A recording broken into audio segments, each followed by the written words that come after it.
Boa tarde, pessoal. Vamos prosseguir agora para a última palestra do dia. Vou pedir para o pessoal que está no fundo aí sentar mais aqui à frente. Quem está em pé, né? Antes da gente começar. E antes de chamar os nossos convidados, eu queria reforçar aqui as palestras de amanhã. Uma delas que inicia com o Eduardo Carvalheiro Leite. Ele foi ex-prefeito de Pelotas, eleito entre os 5 homens mais influentes da América Latina na política. E ele foi um dos 11 jovens convidados pelo Obama, agora na visita que ele teve ao Brasil, para participar da sua entrevista. Então, acho que é muito bacana. Quem puder, amanhã às 9 horas, ainda nós temos umas 50 vagas na sala, tem 60 inscritos, então dá para vocês se inscreverem ainda. E não percam, porque eu acho que vai ser muito bacana essa troca aí com o Eduardo. Na sequência, a gente vai ter a Zeina Latifi. Para quem nunca ouviu falar, ela foi eleita também pela revista Forbes, uma das mulheres mais influentes da América Latina. Ela hoje é economista-chefe da XP Investimentos, que está lá no nosso prédio. Vai ser às 11 horas. E daí, às 15 horas, tem o Miguel, nosso diretor financeiro. E às 18 vem o presidente do Santander, que é o Rial. Ele já trabalhou com a gente na Cyrela, foi conselheiro da Cyrela e hoje ele é o presidente do Santander. Tem uma bagagem gigante aí de conhecimento, então também é imperdível. É difícil falar aqui qual que vocês devem escolher. Quem puder participar de todos vão ser todos muito bem-vindos.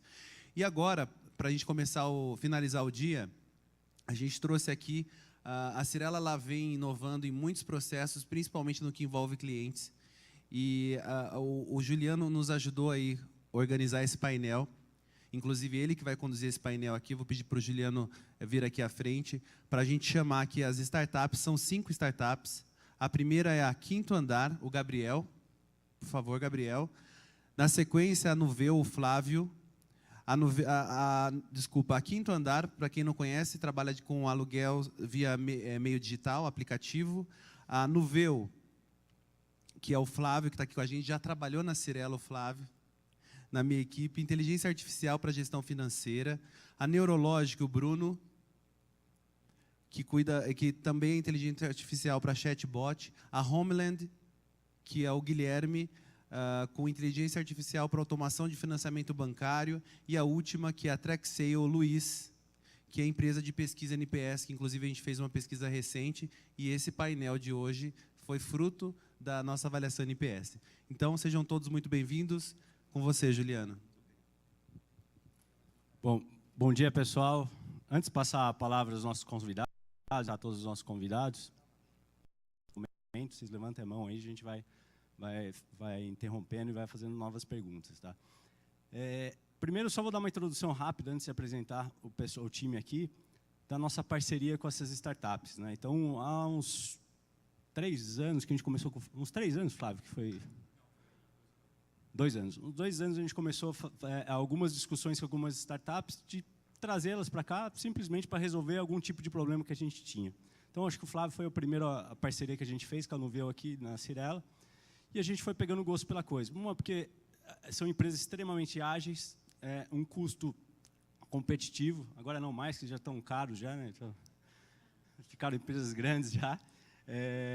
Um custo bem competitivo, brincadeiras à parte, e muito ágeis, e pensam completamente fora da caixa. Então trouxeram para a gente um pensamento completamente diferente que a gente tem aqui no nosso dia a dia. E a gente foi pegando gosto. Hoje a gente tem mais ou menos, só para vocês terem uma ideia, em torno de 15 parcerias fixas com startups em algum estágio, e hoje a gente trouxe aqui as startups em diferentes estágios. Empresas que estão começando, empresas que estão no meio do caminho, empresas que já estão bem mais consolidadas, startups que já estão num nível acima, empreendedores serial, que nem o Guilherme aqui, que já teve empresas grandes e agora voltou para montar uma startup. A gente vai contar um pouquinho da história dele aqui também. Enfim, diversos estágios. E essas nossas parcerias que a gente tem feito muito para resolver os nossos problemas, mas principalmente também para a gente mudar um pouco a nossa cultura, trazer um pouco da cultura dessas empresas para a nossa empresa, né? Essa cultura de inovação, de fazer de forma diferente, essa cultura de cabeça de dono que eles têm muito forte, que a gente tem que trazer cada vez mais para dentro das nossas empresas, e principalmente essa cultura de agilidade, né? A gente tem um risco, eu falei de manhã, quem estava aqui, quando a gente fica uma empresa muito grande, qual é o nosso porte, a gente tem um risco de começar a pensar como empresa grande. A gente tem que ser uma empresa grande, mas com cabeça de empresa pequena. Pensar nos problemas micros, pensar nos centavos que a gente está perdendo, pensar nos pequenos pontos, nos pequenos desafios. A partir do momento que a gente deixa de pensar nisso, a gente vira uma empresa grande e deixa de ser competitivo. Então, a gente tem que ser empresa grande, sim, porém com cabeça de empresa pequena para conseguir competir.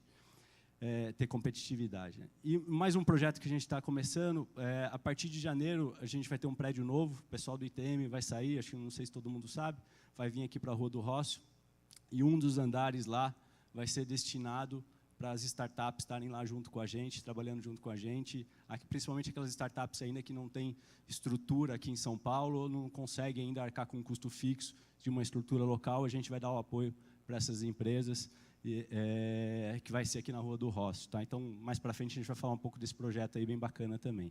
Bom, começar aqui, fazer essa rodada de apresentações aqui. O Gabriel é um grande parceiro nosso, também já está parceria acho que há um ano e meio, mais ou menos, né, Gabriel? Começou pelo Quinto Andar. Foi uma parceria que a gente teve muito sucesso, que era para resolver um problema dos nossos clientes, principalmente dos nossos investidores. Né? Os nossos investidores compraram diversos imóveis nossos e tinham um problema na mão, que era locar e dar agilidade na locação dos imóveis. E o Quinto Andar veio suprir perfeitamente essa dificuldade que a gente tinha e fizeram um sistema revolucionário aí no mercado. Então, Gabriel, eu queria que você se apresentasse um pouco, falasse um pouco da sua empresa, da nossa parceria, e aí depois a gente entra nas perguntas aí, que tem bastante pergunta aí para todos vocês. Bom, sou o Gabriel, prazer e obrigado pelo convite. É um prazer a parceria que a gente vem costurando nos últimos tempos e poder compartilhar um pouco aqui de experiências com vocês. O Quinto Andar, para quem não sabe, é um aplicativo de aluguel de imóveis. A funcionalidade mais comum que as pessoas ressaltam é que a gente garante o aluguel para o proprietário sem precisar da garantia locatícia do lado do inquilino. Então, o inquilino não precisa ter fiador, não precisa pagar pelo seguro-fiança, nem fazer o depósito. Mas, junto com isso, é um aplicativo. Então, a ideia é que a gente simplifique o processo de locação de ponta a ponta. Para o inquilino, fica muito mais rápido achar e alugar um imóvel, fica mais conveniente, fica mais barato, porque ele não precisa passar pela burocracia nem pelos custos extras das garantias. E o proprietário acaba alugando muito mais rápido, o que significa mais dinheiro no bolso dele, com a melhor garantia do mercado. Ele tem certeza que vai receber o aluguel no mês, no dia combinado, aliás, mesmo que ele não pagar, a gente paga para ele. E ele resolve tudo pelo aplicativo, não fica um tanto de gente ligando para ele o tempo inteiro. Muitos dos proprietários são como falou, investidores, pessoas que estão ocupadas, e hoje em dia o telefone é cada vez menos usado como um telefone, mas como aplicativos. Então, isso é um pouquinho do que a gente faz. Com a parceria com a Cyrela, foi muito interessante, eu gostei do que você falou. Assim, a gente pensa muito em resolver um problema, foi isso que motivou a criação do Quinto Andar, em primeiro lugar. Como usuários, como inquilino e proprietário, a gente vivia os pain points, né, tipo, as dores como consumidores, e foi basicamente para resolver isso que a gente criou o Quinto Andar. E aqui a gente via essa dor do lado do proprietário que tem um imóvel que não consegue alugar. Muitas das grandes empresas, ou particularmente do mercado imobiliário, focadas em vendas, acham que isso é um problema que não é mais delas, né? Já venderam, já construíram, entregaram o imóvel.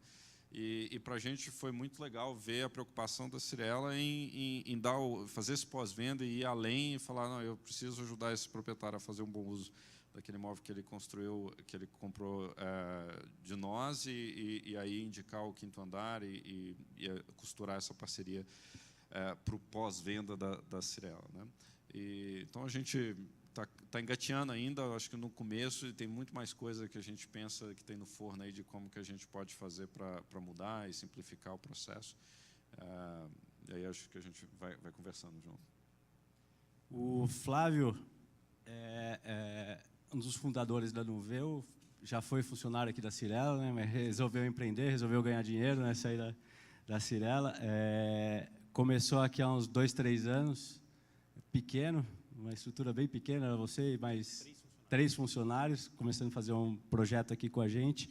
Hoje ele já é considerado uma startup aí, bem consolidada, com faturamento robusto, uma equipe bem estruturada aí, dando bastante apoio para a gente. Só para vocês terem ideia, um dos projetos que ele fez para a gente, que é de automação da gestão do IPTU e condomínio, que basicamente, o Flávio depois vai contar um pouco, mas esse case aqui na Cyrela, em um ano a gente conseguiu economizar mais ou menos R$1 milhão só com uma ferramenta que a gente implantou com a Nuveo, né? Então, tem ainda outros projetos aí pela frente que a gente tem outras grandes potenciais aqui dentro de economia ou de geração de qualidade para as nossas equipes, né? E facilidade operacional, principalmente.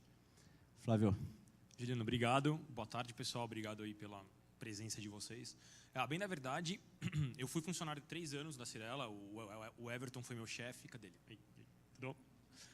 E a Nuveo é um caso muito engraçado, né? Porque a gente não teve funding, foi basicamente bootstrap, e ano que vem a gente vai faturar 50 milhões. Isso é um negócio maluco, né?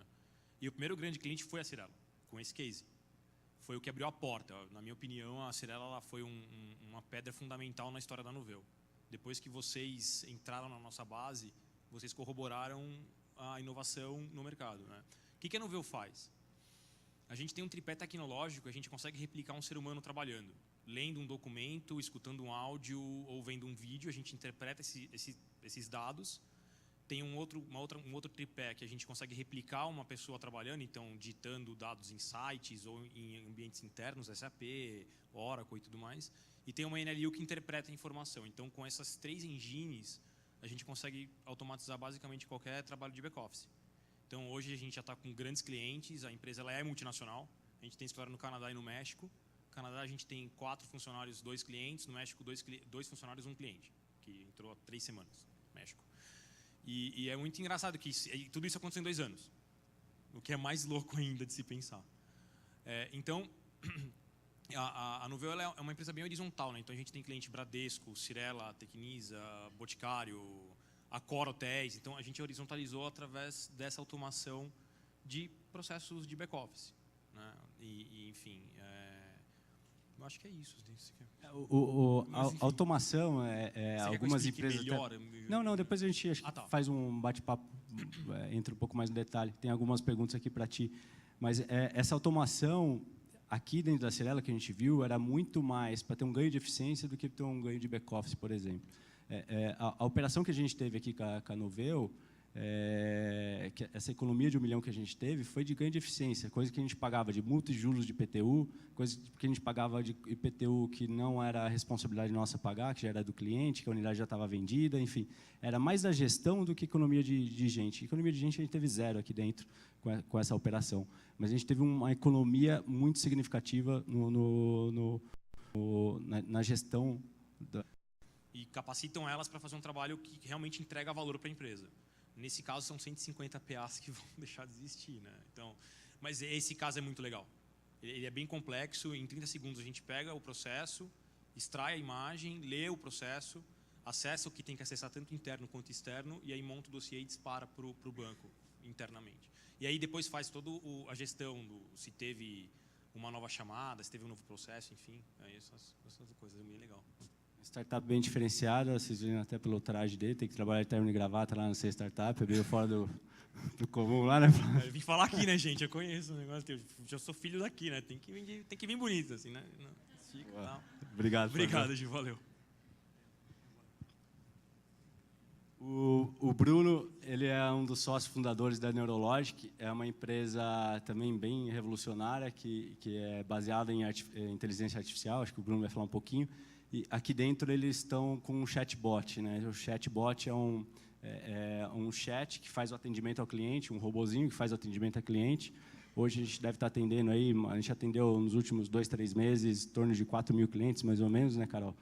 Só pelo chat.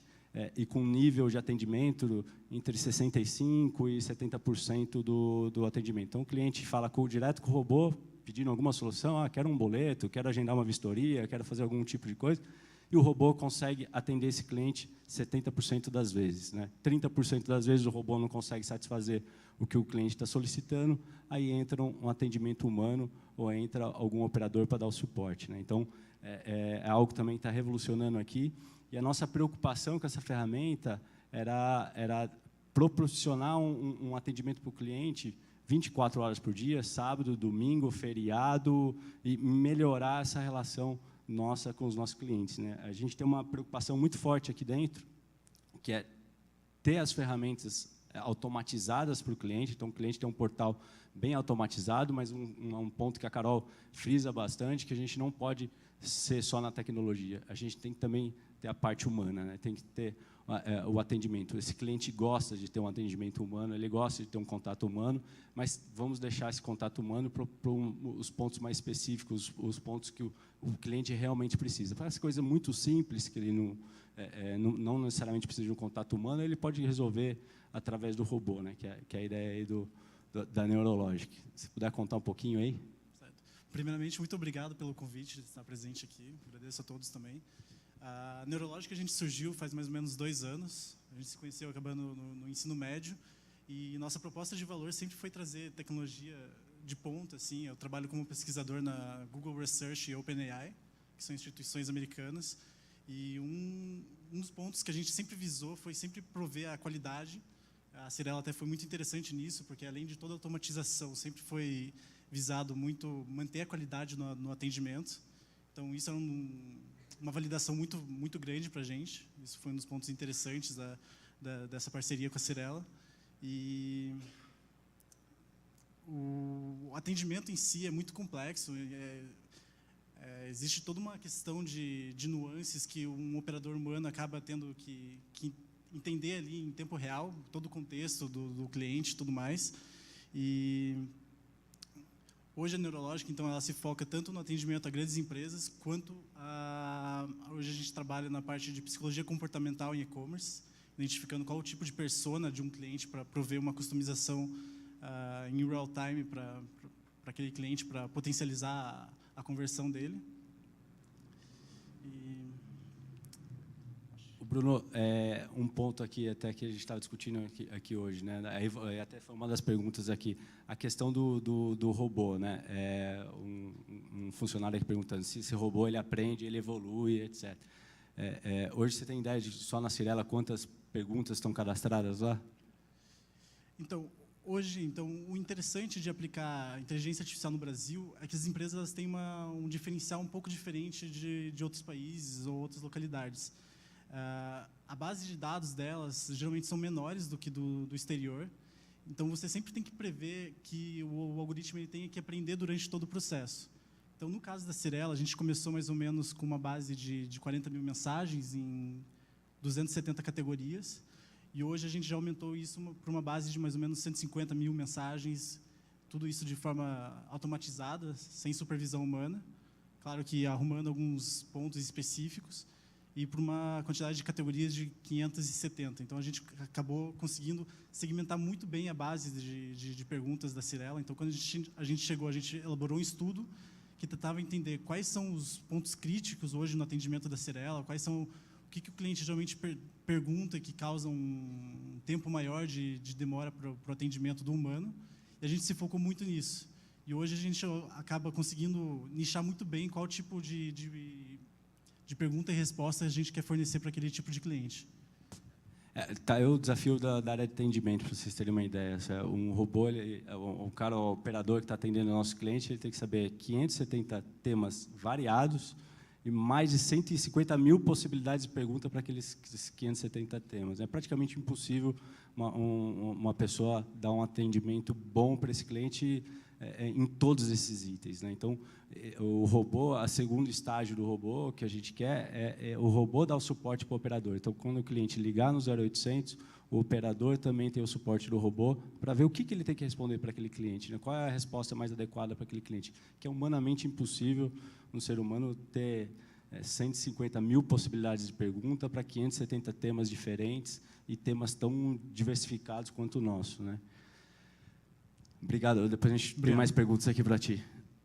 O Guilherme, eu acho que tem uma experiência aqui um pouco diferente das outras startups, que o Guilherme foi já um grande empreendedor, ele teve uma empresa chamada Arizona, uma agência de marketing, uma grande agência de marketing, atendia o Brasil todo, né, o Guilherme, e vendeu há uns, quanto tempo atrás? 4 anos atrás, vendeu essa agência. tem outras empresas e resolveu também montar uma nova empresa, que é a Homeland, que é para fazer a automação do repasse. Então, o Guilherme é um empreendedor serial, é um cara que tem uma história de sucesso muito legal, uma história de vida muito bacana, que depois a gente vai contar aqui um pouco.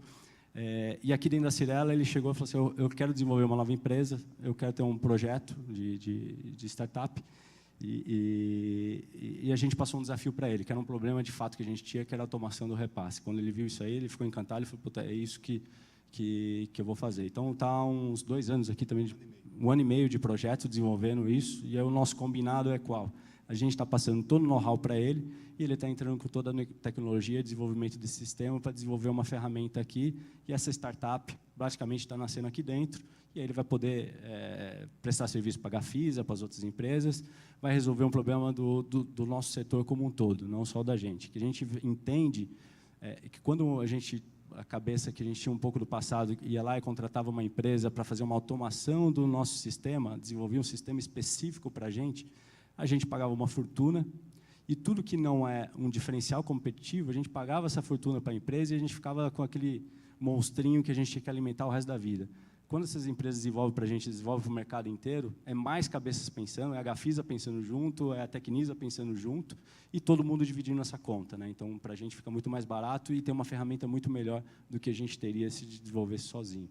Guilherme, se puder falar aí para a gente um pouco desse projeto e um pouquinho também da sua experiência aí, que até para os outros empreendedores que estão começando agora, os que estão nos estágios mais avançados, aí, isso é um grande exemplo para todo mundo aí. Bom, primeiro eu queria agradecer muito pelo convite, é uma satisfação e uma honra estar aqui participando do evento com vocês. Deixa eu começar explicando um pouco mais o que a gente faz hoje. A Homeland é uma empresa, é um aplicativo de agilização do processo de obtenção de crédito imobiliário. Seria justo dizer que não existe venda de imóvel fora de altíssima renda sem crédito imobiliário, né, Juliano? Então, hoje, basicamente, a Cyrela é obrigada a vender 2 coisas, é obrigada a vender o imóvel e o crédito imobiliário, senão a venda não é concretizada. E o aplicativo hoje, basicamente, interage com o cliente, comprador do imóvel, e com os bancos, que são a fonte de recurso de financiamento de longo prazo. O aplicativo faz essa interação ser mais razoável, mais inteligente, e o resultado disso é que a venda é concretizada mais rápido. Eu acho que, como empreendedor, eu me sinto na obrigação de, além de dizer o que a gente faz, compartilhar com vocês qual é o sonho grande da Homeland. Tá? O nosso sonho grande é viabilizar que a Cyrela concretize a venda do imóvel ainda dentro do stand. O que é isso? Seria o equivalente a você conseguir passar o cartão de crédito para comprar o imóvel. Você chega no stand, se apaixona por um produto. A realidade hoje é que você tem que preencher uma ficha cadastral, esperar ser aprovado, sai um contrato que vai para o banco. Eu não vou terminar a novela para não levar vocês às lágrimas, mas é um processo que leva 90 dias para ser concluído. Eu comparo... Vocês conhecem aquele site chinês chamado Alibaba? Já ouviram falar deles, né? É fantástico. Eu tenho dificuldade de imaginar alguma coisa que a gente não consiga encontrar no Alibaba. Só tem um probleminha no site, ele fica na China. E tudo leva pelo menos 60 dias para chegar às suas mãos. Por que eu estou falando do Alibaba? Porque a venda do imóvel hoje é parecida com a venda do Alibaba. O único problema é que o cliente está vendo o terreno ou imóvel do lado dele. Aí você tem que explicar para ele, o senhor gostou? Gostei. Quer a chave? Quer. Espera um minutinho que vai levar uns 90 dias. Aí o cara fala, mas o imóvel está aqui do lado. É difícil explicar isso para o cliente. Nosso sonho grande é que o cara saia do stand com a chave do imóvel. A gente quer reduzir o incorporador prazo. pago, né? E o incorporador pago ali na hora, né? Faz uma permuta. A gente pode pensar em maneiras criativas de ser remunerado, não necessariamente com... Mas se você está tão aflito para pagar, a gente também aceita, isso não é um problema. Então, eu queria primeiro dizer, hoje, o que fazemos? Um aplicativo para agilizar o crédito, a gente quer levar essa agilização ao limite de tornar a venda instantânea, como é em cartão de crédito, certo? Então, pega um cartão de crédito, passa na maquininha, digita a senha e a venda está concretizada, você pode levar a sua compra para casa. É isso que a gente quer fazer aqui dentro. Você queria que eu contasse um pouco da experiência? Eu acho que vale a pena contar um pouquinho, de forma resumida aí da Arizona, principalmente, e dessa experiência de ter uma empresa grande, né, como você tinha, você vendeu essa empresa e agora você está recomeçando, né, começando tudo de novo, com uma nova startup, com uma equipe enxuta, pequena, começando tudo de novo, né? Como que é isso para você nessa? Eu primeiro queria confessar que eu acho que eu me identifico muito melhor com a empresa pequena do que com a empresa grande, tá? A minha primeira empresa eu montei, ainda estava cursando a Poli, eu fiquei nela 4 anos, não vendi, passei para sócios que tocam ela de maneira muito competente, uma empresa de 100 pessoas, da qual eu sou sócio, tenho o melhor emprego do mundo, que é ser conselheiro. Se vocês um dia tiverem uma proposta de emprego para ser conselheiro, não largue, por nada no mundo, é a melhor coisa do mundo. Porque você entra na empresa uma vez por mês, mete o pau em tudo, reclama de tudo e sai sem nenhuma lição de casa. É uma delícia. Depois dela, eu saí para montar uma outra empresa, que é a empresa de automação de marketing. Essa empresa, eu saí como executivo, mas também vendi. Ela já tinha 350 pessoas e confesso que eu já estava frustrado por viver numa empresa grande, cheio de burocracia, cheio de processo. Eu me senti um animal enjaulado, para ser muito honesto. No meio dela, eu tive que montar uma outra por uma circunstância qualquer. Eu, depois de vender a Arizona, voltei para essa empresa que eu tinha montado aos trancos e barrancos. Hoje, ainda tenho ela, mas não tenho nenhuma função executiva. Ela é uma empresa de 40 pessoas, também anda muito bem, obrigado. Em cada uma dessas empresas que eu fui deixando para trás, eu fui deixando um sócio que é o dono verdadeiro do negócio, né? Eu acredito muito na figura do dono, naquele cara que vive, transpira, respira, que ama aquele negócio com a paixão descontrolada, né? Depois eu montei um fundo de investimento em startups, mas eu descobri que eu sou um animal diferente, eu preciso empreender.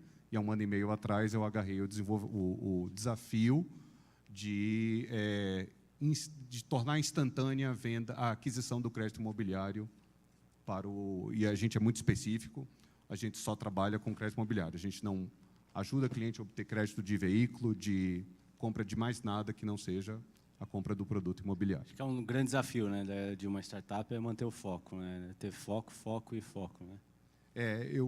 Eu concordo. Eu acho que todo empreendedor, ou a grande maioria de empreendedores que eu conheço, lidam com esse dilema, né? Porque, como inovador, você quer ter um brinquedinho novo a cada dia, não é?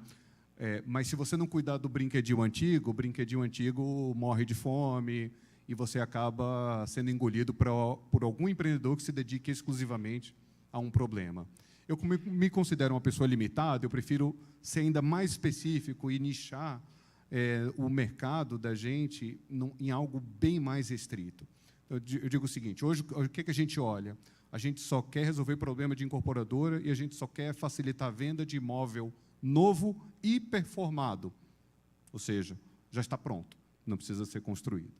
Aproveitar o gancho aqui do foco, eu acho uma passagem engraçada. Tempos atrás, a gente questionando o Gabriel, o pessoal da Quinto Andar, e aí a gente viu a disciplina deles de manter o foco. Uma de levar Quinto Andar logo para as outras regionais, né? Vamos logo para o Rio de Janeiro, vamos logo para o Sul, que a gente tem o mesmo problema que a gente aqui tem lá e tal. Eu falei, não, calma, ainda não é a hora. Uma hora a gente vai para lá, mas ainda não é a hora, né? Então, acho que já está chegando nesses momentos, né, Gabriel? E o outro de falar, pô, mas se vocês têm essa operação para imóvel residencial, por que não vai para comercial também? Que a gente quer ver o imóvel comercial. Pô, não, ainda. E o outro é para comercialização de imóveis, que acho que deve ter batido aí na sua porta várias vezes, né? Se dá para alocar, também porque não dá para vender, né, Gabriel? Se puder falar um pouquinho também do foco aí, só vou aproveitar o gancho, depois a gente vai com o Luiz da Trexeio. Acho que é tentador né, querer resolver esses problemas. Você tentou muito, aí uma coisa começou a dar certo, aí começa a falar, mas então dá para isso, dá para aquilo. Eu tento pensar assim, por que a coisa está dando certo, ou por que deu errado, às vezes dá muito mais errado que certo. E provavelmente, no nosso caso, acho que a fonte da vantagem competitiva e o limitador de quão rápido a gente cresce, de quão bom a gente fica, é entender o processo que precisa ser muito bem desenhado, as nuances que fazem uma pessoa alugar um imóvel, como que a marca trabalha isso, como que você consegue trazer imóveis, como que você consegue criar liquidez no marketplace, que depende da oferta e demanda, etc. Então, quando a gente vê assim na superfície, parece que é simples, mas ali tem um monte de coisa. A gente tem 5 aplicativos, tem rota de corretor para fazer visita, tem análise de crédito do inquilino, tem o suporte depois que o cara mora, tem o problema do encanador, e etc. Então, tem um tanto de coisa ali que precisa dar certo para realmente dar certo, que aí, se a gente for na tentação de abraçar o mundo e fazer outras coisas, acaba que a gente não faz nada de direito. E, às vezes, isso pelo foco muito em tecnologia, em padronização de um processo, em refinar aquele processo continuamente ali para você poder escalar e atender o Brasil inteiro ou outros países e tudo mais. Se você for pelo lado do tipo, porque eu conheço... Ô, Juliana, a gente vai fazer venda, porque agora a gente tem uma parceria com a Cyrela, nossa, a Cyrela está dando bola para a gente, então a gente vai fazer. Não é essa fonte de vantagem competitiva da relação de talvez uma imobiliária normal, que conhece o pessoal do bairro, que toma um cafezinho, aí começa a fazer venda do imóvel que foi alugado e tudo mais.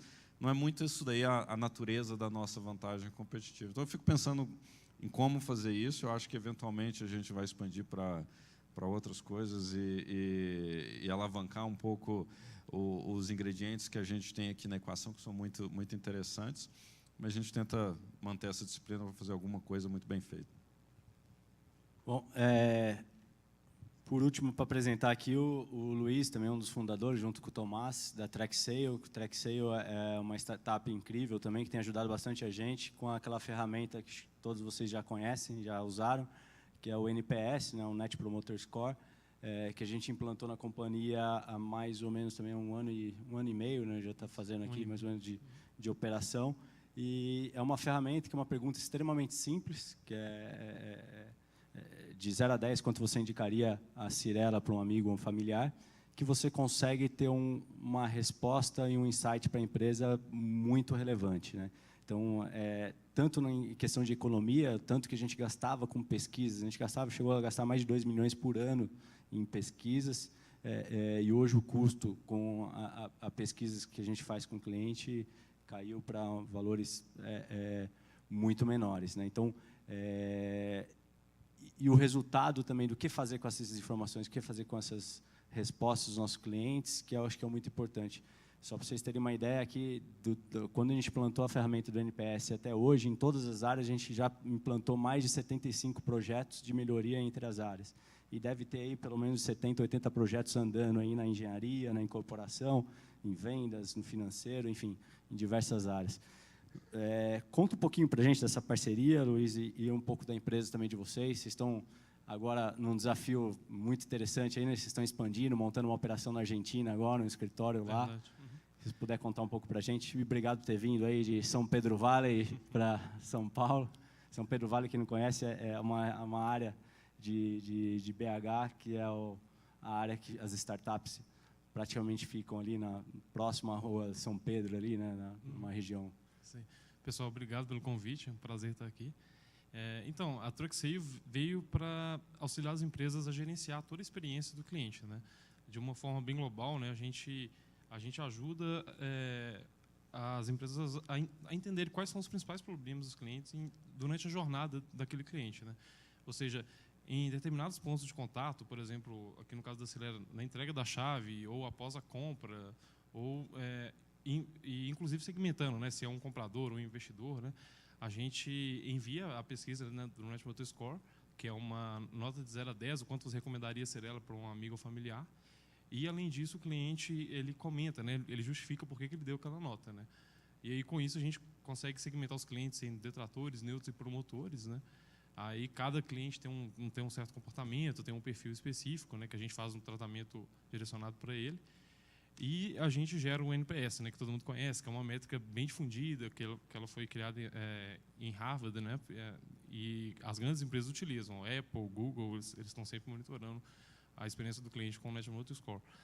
A plataforma da TrackSale funciona como, né? Primeiro a gente tem os nossos disparos de coleta, né, que a gente faz via SMS, e-mail, widget ou aplicativo mobile.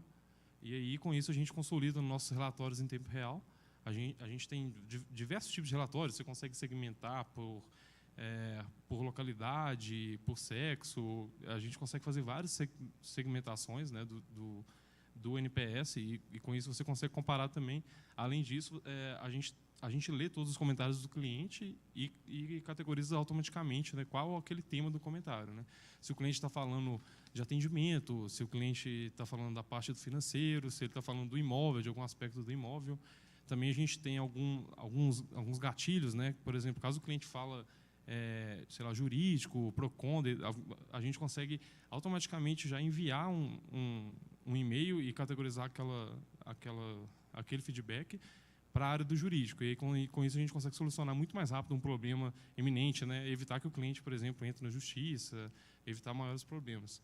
E uma coisa até legal que, conversando com a Carol, né, que a partir dos feedbacks e dessa categorização automática, a gente consegue mostrar para as empresas quais são os problemas que realmente estão, às vezes, incomodando algum cliente, né, que são importantes de serem tratados, e muitas vezes esses problemas são simples de serem resolvidos, né, e eles geram um resultado muito grande, né.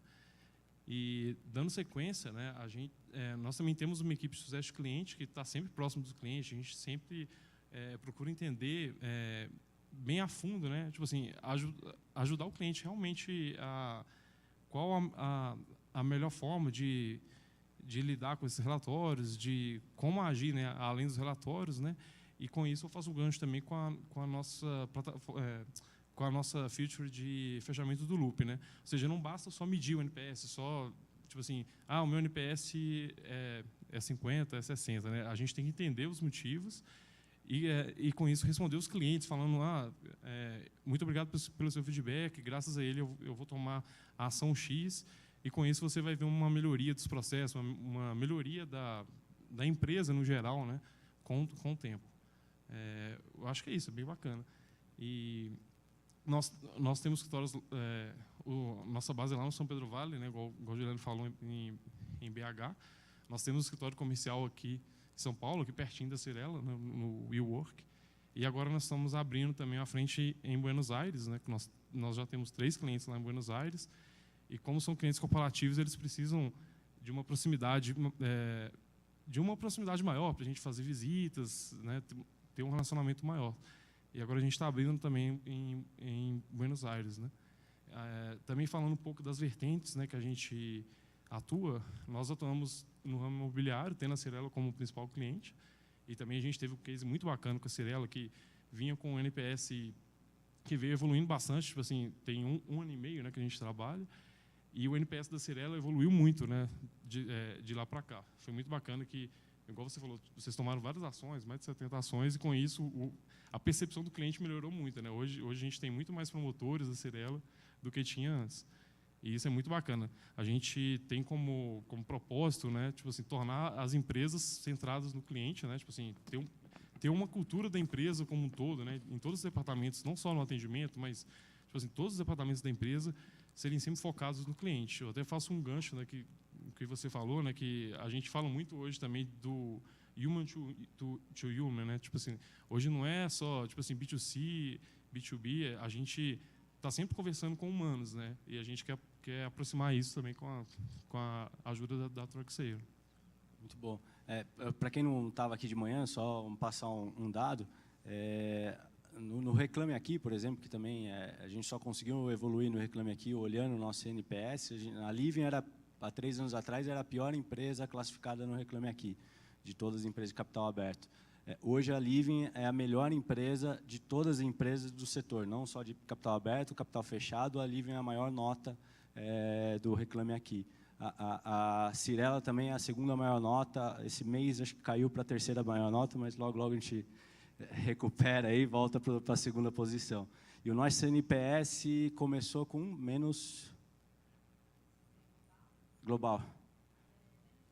Menos 16, hoje está 40. Né? Então, a gente saiu de menos 16 para 40. É uma nota que vai de menos 100 a 100, né? Como a gente falou. Então, a evolução em 1 ano e meio aí foi muito significativa, tanto pelo NPS, quanto da satisfação, por exemplo, numa outra referência que a gente tem, que é o Reclame Aqui. Né?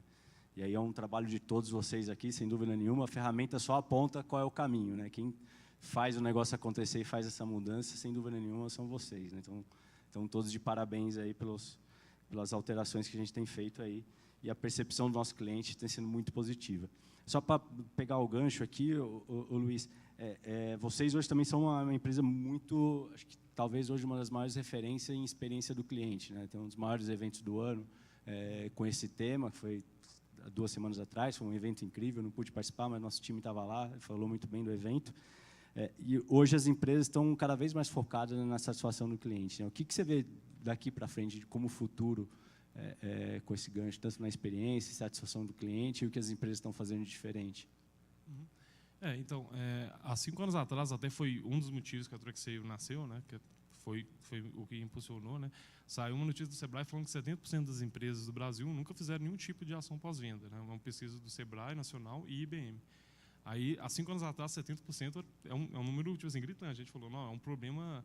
E realmente era um problema que a gente vivia. A gente ia nas lojas, fazia uma compra, seja online ou offline, né?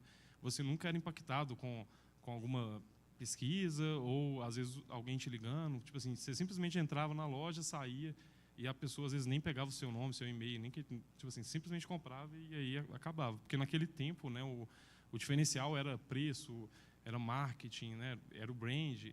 E hoje em dia, não. Hoje em dia, o diferencial, cada vez mais, né, é a experiência do cliente. Muitos clientes preferem, às vezes, pagar mais para ter uma experiência melhor, né? Às vezes tem um caso, não sei, caso do... Quer ver? Não sei, alguns cartões de crédito, por exemplo, que oferecem, às vezes, é mais caro, só que tem uma experiência muito melhor. Às vezes, você prefere sempre ter uma experiência melhor. Mais por isso para ter uma experiência melhor, né? Sim, sim. Hoje em dia é um dos diferenciais, né? Quantos clientes vocês estão na base hoje? Quantos clientes vocês fazem pesquisa por mês, por exemplo, hoje na base todos? Hoje, clientes recorrentes, a gente tem 160, né? 160 empresas, né? Mas quantos clientes que vocês ativam, que vocês fazem a pesquisa de 0 a 10? Uhum. Então, a gente já coletou 100 milhões de pesquisas, né? Tipo assim, no histórico, clientes, tipo assim, há 5 anos, né? Sim.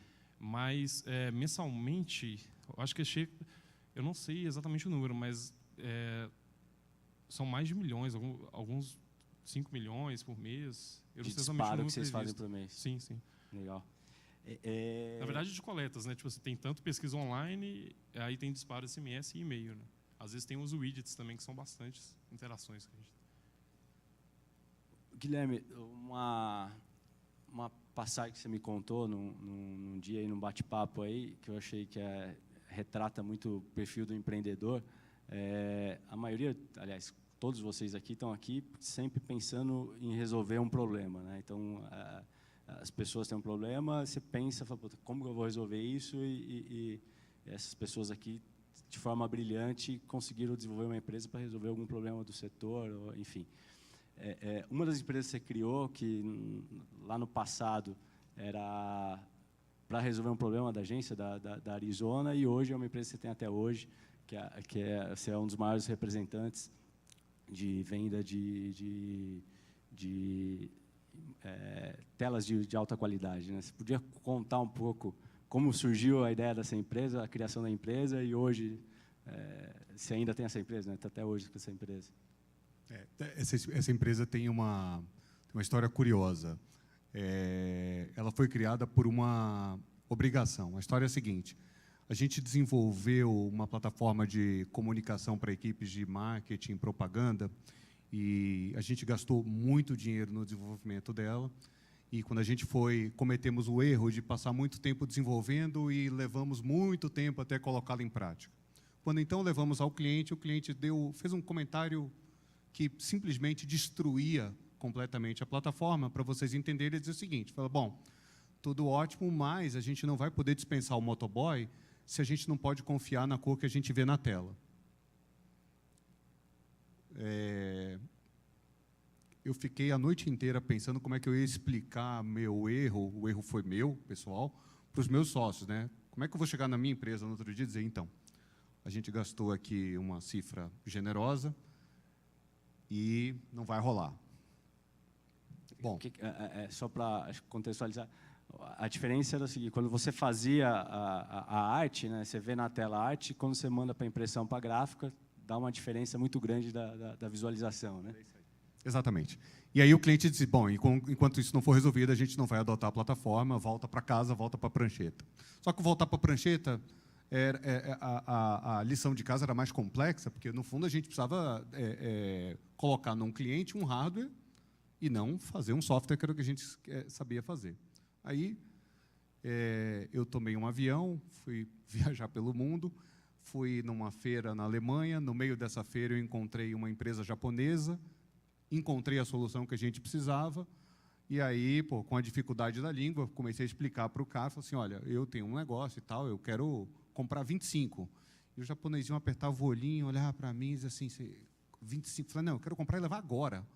E o cara, não, mas você vai ter que voltar para casa, vai ter que me mandar um pensamento de gente de primeiro mundo, né? De primeiro você faz isso, depois aquilo.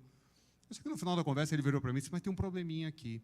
A gente não tem distribuidor na América Latina, e onde a gente não tem distribuição para poder prestar um serviço de assistência técnica, a gente não pode vender. Eu já estava fora de casa há uma semana, já tinha, sei lá, voado 30 horas de avião, já estava morto, exausto, e falei para ele assim, eu não vou morrer na praia. É esse o problema? Você encontrou um distribuidor, eu vou ser seu distribuidor. Aí ele ficou olhando para mim assim, falei, não, você disse que é porque não tem um distribuidor na América Latina, não é? É.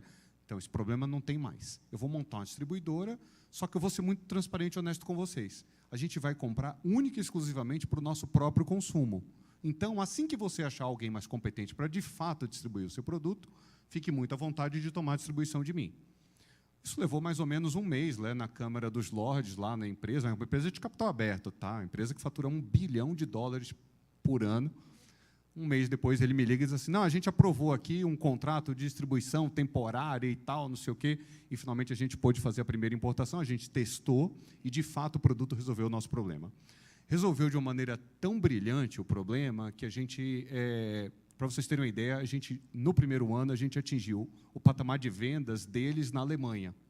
Eles ficaram assustados, assim, mas ninguém consegue vender tanto assim. Falou, não, como eu te expliquei, lá atrás a gente está comprando para consumo próprio, está fácil. Porque eu não tenho que discutir preço, eu compro e eu coloco no meu cliente as minhas expensas. Eu não cobro nada no meu cliente.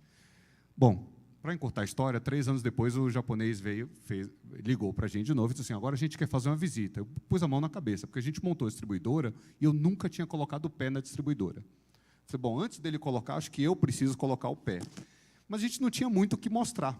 Eu só tinha uma alternativa. Peguei a comitiva de japoneses. Vocês já tiveram reunião com empresas japonesas aqui, não? Eu achei que viria uma pessoa, vieram 8. Mal vergonha. Levei um carro para pegar os caras no aeroporto, falei, bom, vou ter que alugar 2 carros mais, né? Sem entender o que é que fariam 8 japoneses com a gente. Muito bem. No final dessa reunião, ele parabenizou, porque o que a gente fez foi levar eles nos nossos clientes. A gente pôde mostrar a ele um case de verdade, onde o produto dele agregava um valor que ele nunca tinha visto.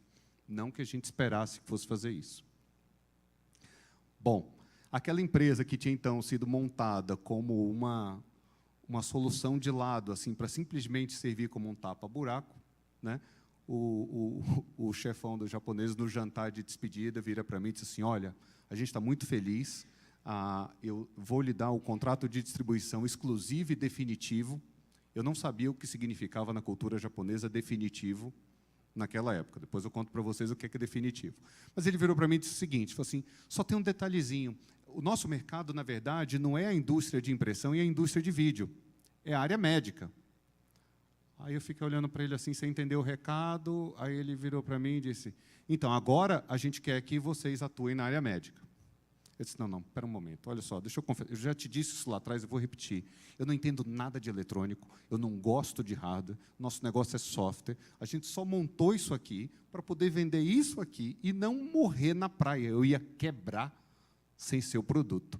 E, graças a Deus, hoje a gente tem um relativo sucesso aí. Aí o japonês virou para mim e disse assim, mas não tem jeito, agora a gente confia em você e você vai ter que fazer. Disse, não, eu vou arrumar uma pessoa, você pode fazer o que você quiser, desde que eu vou ligar provavelmente apenas uma vez na minha vida para você, desde que eu peça para você ir num lugar que você vá. Falei, não, isso não é um problema.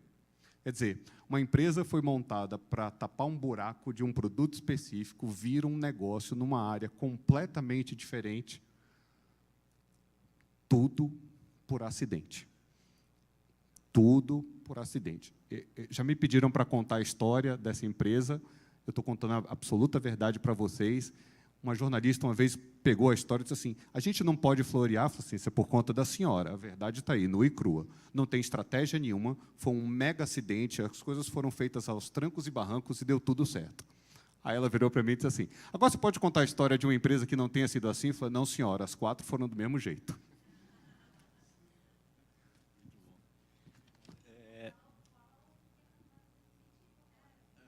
Obrigado. É para a vida inteira. É um negócio impressionante, um negócio que eu admiro muito na cultura dos caras. Eu não tinha entendido a história. A história é a seguinte, no momento que ele confia em você, você tem que fazer uma coisa assim, surreal para quebrar a confiança e quebrar aquele contrato. O contrato não tem prazo. E eu não entendi. Eu falei, como é que a gente vai assinar um contrato que não tem prazo? E o japonês virou para mim e disse, não, quem não está entendendo sou eu. Por que a gente tem que colocar prazo numa confiança? A confiança dura para a vida inteira, a menos que ela seja quebrada. É muito louco, né? Muito diferente, né? Outra cultura. E aproveitando o item cultura, a cultura de startup é uma cultura incrível e uma das grandes preocupações, acho que de vocês, e principalmente acho que quando eu começo a atingir níveis maiores, principalmente a 5º andar agora, no estágio que está passando de startup já para uma empresa grande, é manter essa cultura de startup, né? Qual que é o seu desafio? O que é o dia a dia lá? Como que vocês conseguem manter essa cultura de startup, mesmo com uma empresa hoje? Vocês estão com quantos funcionários lá? Mais de 200, né? Eu perco a conta todo dia. Todo dia eu troco no elevador, tem alguém novo lá. Mas tenho 220, mais ou menos. Não, eu acho que cultura é um negócio muito importante. Uma coisa que eu ouvia de alguém assim desde cedo é que ela acontece independente de você querer ou não, né? Então vai existir uma cultura e aí a opção que você tem é se você vai direcionar ou ser intencional sobre qual tipo de cultura você quer construir ou se vai perder a mão e o negócio vai perder o controle ali à medida que você vai crescendo. E eu acho que numa empresa que cresce muito rápido, esse desafio aumenta consideravelmente, porque em 6 meses você tem mais gente que não existia na empresa 3 semanas atrás. E é uma coisa meio esquisita, que o cara olha para o lado e fala assim, ele vê alguém ali falando, né, fluindo muito bem na empresa, e ele pergunta quanto tempo que a pessoa tem na empresa, tem 3 semanas. Agora, eu acho que o que é importante é a gente tenta pensar muito claramente quais são os nossos valores, os princípios e por que a gente está fazendo o 5º andar. Eu acho que, especificamente para a gente, tem um senso de propósito muito grande, de qual problema que a gente está resolvendo, por que o 5º andar existe, onde que a gente quer chegar. Eu acho que isso é o grande atrativo e seletor natural de pessoas que se motivam, que compartilham dessa visão, que tem backgrounds totalmente diferentes, tem gente de tudo quanto é tipo lá. Ex-funcionário da Cirela já roubaram um funcionário nosso aqui. Putz, foi muito só bom. cara. Vocês têm muitos. Mas é muito bom. É muito mas bom. foi bom para ele, é isso que importa. Foi bom. O Thiago está lá está gostando muito da empresa. Então, acho que um ponto importante para a gente, esse senso de propósito, é algo que acaba selecionando pessoas que têm um objetivo, uma visão em comum, mas que têm né, históricos e experiências muito diferentes, perfis muito diferentes.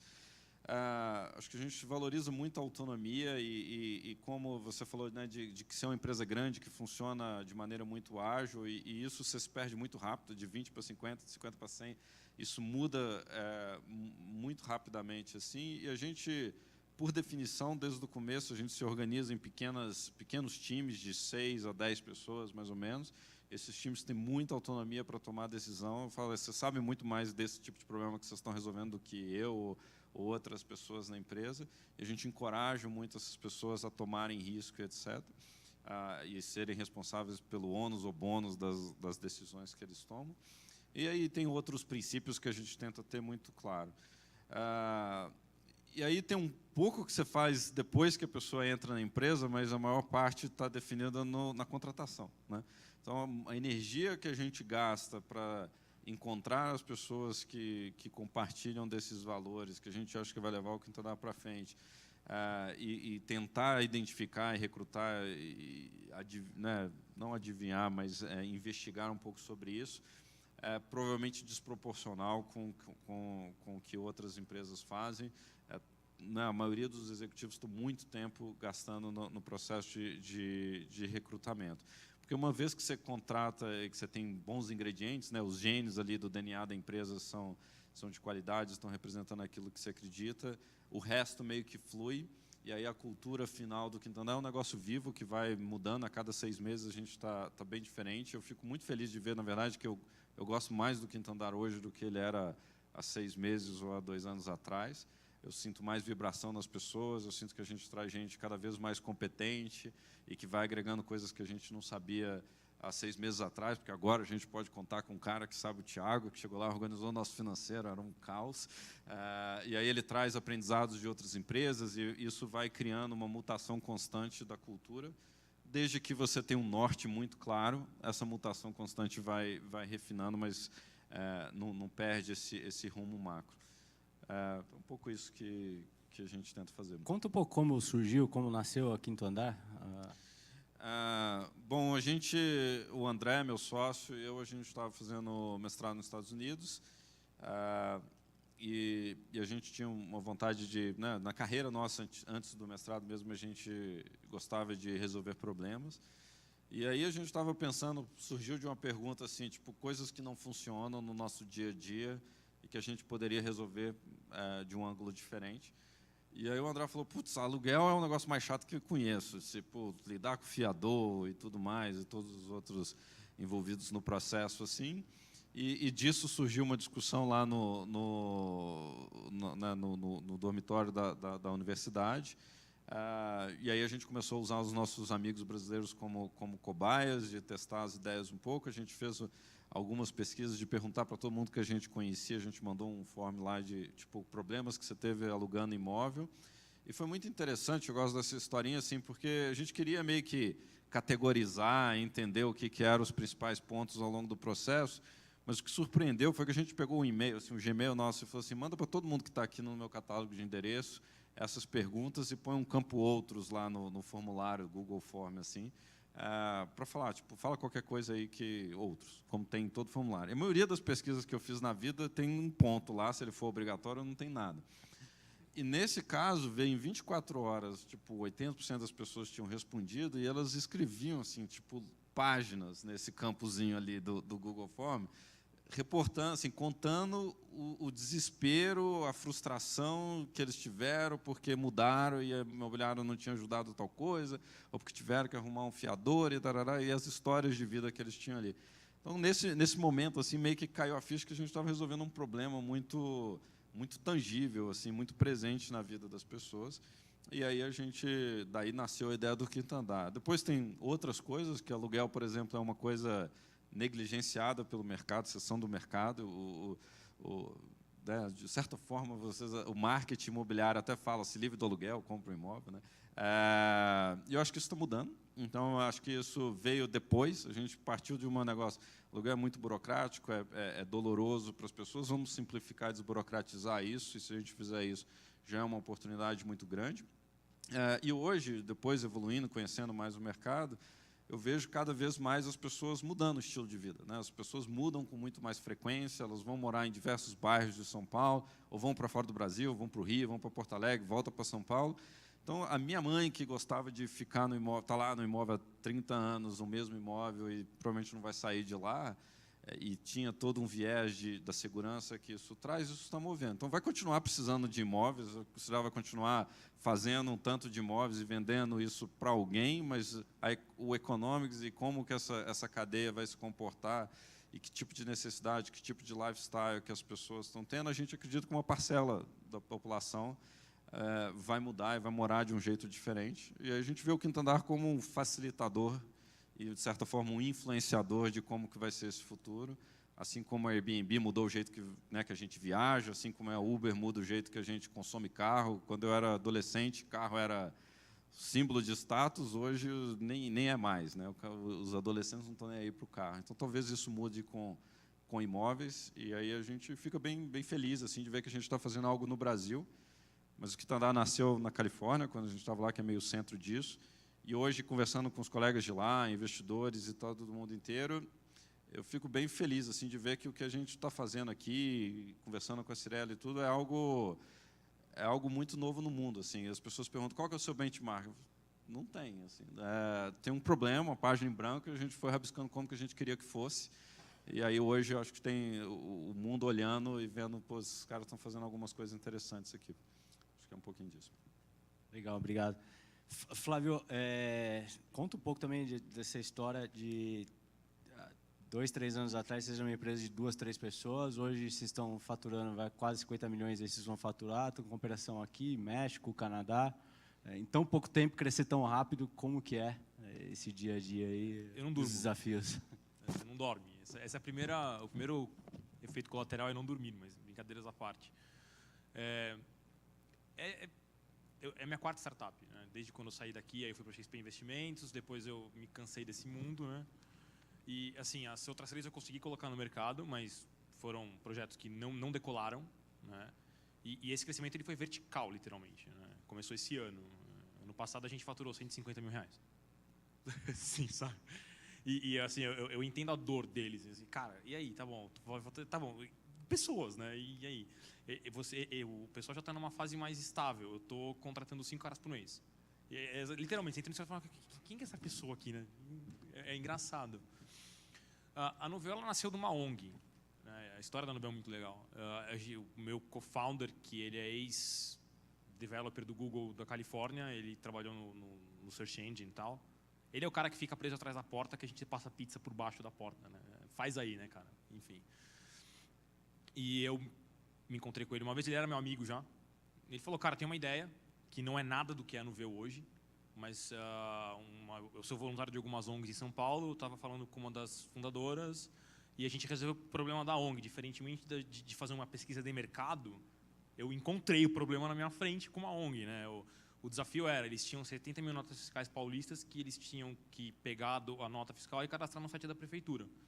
E na época a gente estava começando a brincar com a tecnologia da Nuveu e tal.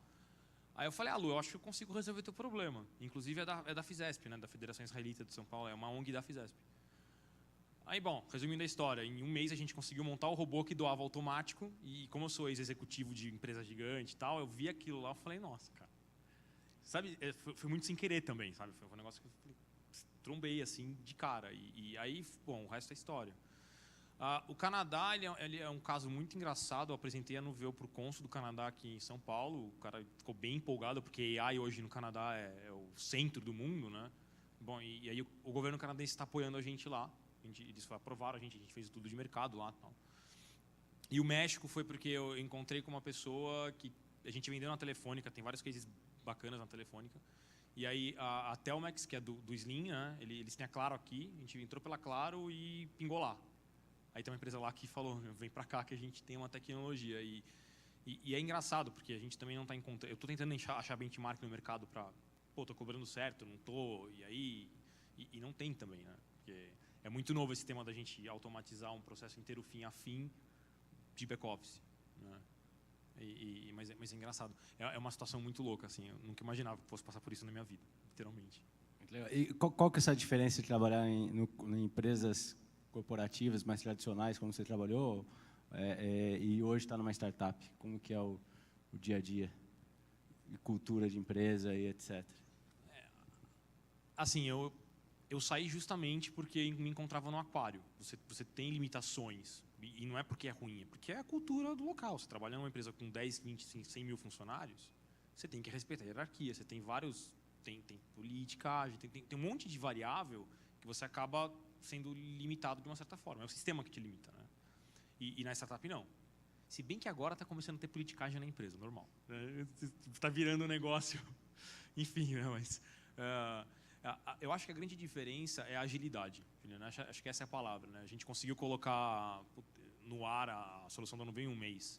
Eu não sei se eu conseguiria fazer isso numa XP, numa Telefônica, ou aqui mesmo na Cirela. Né? Enfim, mas, de novo, é por causa do tamanho, é massivo.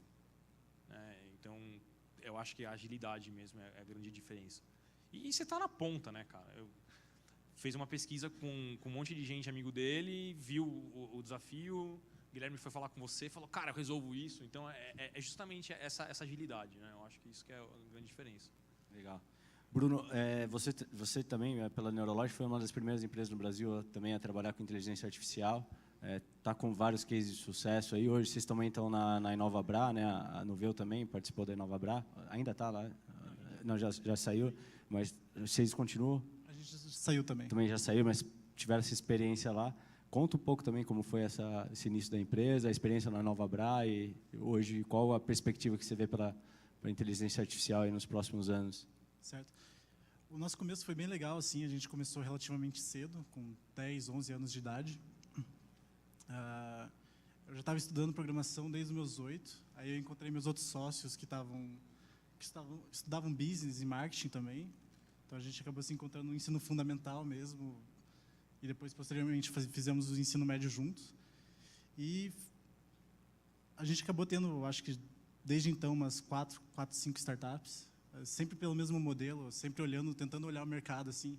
A gente nunca teve experiência profissional, então isso era algo que a gente sempre acreditava que impactava um pouco a gente. Então, tipo, a gente não sabia como o mercado funcionava, por não estar realmente inserido no mercado. Mas a gente sempre observava, assim, tipo, quais problemas que poderiam ser solucionáveis com tecnologia, o que a gente poderia estar agregando ao mundo, assim, a qualidade ao atendimento, qualidade a tentar entregar algum valor realmente existencial para o nosso cliente. Então, a gente teve startup de recomendação de festa noturna, fizemos um marketplace B2B para vender ferro, aço, mercado primário. E tudo nisso a gente viu que um dos grandes problemas era a comunicação que existia na internet. Isso a gente estava com mais ou menos 15, 16 anos. A gente começou com uma startup de educação. A gente fez parceria com a Croton, que é um dos maiores grupos educacionais da América Latina. Estava tudo indo muito bem, mas a gente percebeu que não era o valor que a gente queria entregar, não era realmente o ponto onde que a gente gostaria de fazer a diferença. E a gente criou a Neurologic, primeiramente para um concessionário de veículo, que existe muita questão do lead, da proposta de orçamento. Isso começou a crescer um pouco, a gente começou a ter o nosso primeiro faturamento, então isso foi algo, tipo, um alívio para a gente, porque nenhum de nós optou para ir para a faculdade, então criava uma divergência entre a visão dos nossos pais e, tipo, o nosso pessoal. A gente estava com mais ou menos 17, 18 anos na época, então era época de vestibular, então você dizer para os seus pais assim que você não quer fazer vestibular, não quer fazer nada, não quer seguir carreira e tudo mais, era algo bem complicado, assim, enquanto você ainda dependia do financiamento deles. E, em vista disso, a gente precisou correr atrás de investidor, então a gente não ia conseguir se manter. A gente queria vir para São Paulo, justamente por o ecossistema estar muito melhor. Foi nessa época também que eu recebi convite do Google para ser pesquisador por lá. Então, foi uma validação assim, que a gente conseguiu trazer para o mercado. É muito complicado, assim, quando você tem 17 anos, você chegar numa grande empresa, a gente chegou no Bradesco, chegou no Itaú, você conseguir provar seu valor. Tipo, você pode fazer demonstrativo, cases, enfim, só que a confiança ainda é algo muito complexo. Então, conseguir criar esse nome que a gente acabou criando com o tempo foi algo bem importante para a gente, que, consequentemente, a gente conseguiu investidor, clientes, como a Cirela, por exemplo. Então, só um case falando um pouco disso, né, de vocês novos conseguirem entrar numa empresa grande. Quando eles vieram aqui, realmente também a gente não deu nada para eles. Eles vieram aqui com essa proposta, fizeram projeto para a gente falou, pô, o investimento é tão baixo, vamos arriscar. E vale a pena fazer o teste, né? Só que eles foram incríveis, o pessoal, um pensamento completamente diferente. E, na época, a gente estava com um projeto, né, Carol, com uma das maiores empresas, que é a IBM, com o produto Watson também, que é inteligência artificial, e eles estavam loucos para entrar na nossa operação como um case. Estavam disputando a gente, Bradesco e Porto Seguro, para ter um case. Então, eles estavam fazendo uma quase de graça também, com uma ferramenta que é caríssima, eles estavam fazendo quase de graça para a gente, só para ter um case do Watson aqui no Brasil.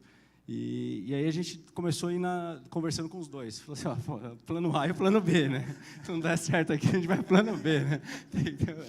Que é IBM. E aí foi muito legal que a Neurologic supriu absurdamente a nossa necessidade. E quando a gente fez o teste das duas ferramentas, acho que você nem sabe disso, mas nem sabia disso, agora já foi. O resultado neurológico foi muito maior do que o do Watson. Não que a ferramenta deles sejam melhores, etc., mas são muito mais ágeis, muito mais rápidos para ajustar. Provavelmente, no tempo, o Watson chegaria num nível próximo do que a gente teve aqui também, mas era tão engessado, tinha que falar com 10 mil engenheiros para mudar uma tela, você tinha que validação do Papa para fazer essa mudança, que eu falei, não, pelo amor de Deus, não dá, a gente precisa de agilidade. E aí deu muito certo, foi um case de sucesso, e a resposta foi muito melhor para a gente do que a própria ferramenta do Watson naquela época, né? Foi tão de parabéns aí, a gente Obrigado. assumiu o risco, mas valeu a pena. E aí, com o case da Cirela, começou a ficar muito mais fácil a gente conseguir abrir diversas portas que antes eram muito complicadas a gente chegar. Chegar no Itaú, por exemplo, só foi possível assim com o case da Cirela, mostrando que a gente realmente conseguia entregar o que a gente falava. Porque a gente estava vivendo uma época muito de hype da inteligência artificial. Todo mundo falava que aplicava e que entendia, mas acabava se resumindo muito a isso. Então, era muito difícil a gente conseguir provar nosso valor. E a gente é uma equipe muito enxuta, assim, linkando com o assunto aqui. A gente ainda é só os sócios fundadores, a gente está num estágio bem mais early stage. Hoje a gente é muito orientado ao foco, assim, então a gente realmente procura o máximo de valor que a gente pode entregar em algum segmento, mas hoje a gente faz mais ou menos 10 milhões de atendimentos por mês, 10 milhões de clientes impactados por mês no Brasil inteiro. A gente já teve case com o Spotify na América Latina em geral, algumas empresas americanas também já testaram a nossa plataforma, só que sempre muito orientado ao foco. Então, a gente sempre quer estar muito próximo do cliente, que é o que acontece na nossa parceria com a Cirela, para realmente entender o que a gente está criando aqui e o que a gente está gerando. Obrigado. Nada. A última pergunta aqui, já vou abrir a pergunta para vocês. Luiz, vocês estão montando uma operação agora na Argentina, né? Conta um pouco como está sendo essa experiência lá. Vocês estão vendo diferença de lá, do consumidor de lá para cá, do foco das empresas na experiência do cliente, na satisfação de clientes que eles têm lá e aqui no Brasil? Como está sendo essa operação? Falando dessa questão como é que fala, da empresa centrada no cliente, né, da experiência de consumo, lá na Argentina ainda é um pouquinho abaixo do que no Brasil. Do Brasil, eu percebi que, assim, no dia a dia mesmo, você percebe, assim, tem uma evolução maior. Por exemplo, o Uber e o Cabify lá na Argentina, eles começaram tem pouco tempo e a experiência que você tem não é tão boa como no Brasil. No Brasil tem também a questão da concorrência, né, assim, muitos veículos, e acaba que a questão da experiência lá, eles estão começando a se preocupar agora. Tanto é que muitas empresas, assim, nós participamos de uma missão de internacionalização, né, organizada pelo governo brasileiro e argentino.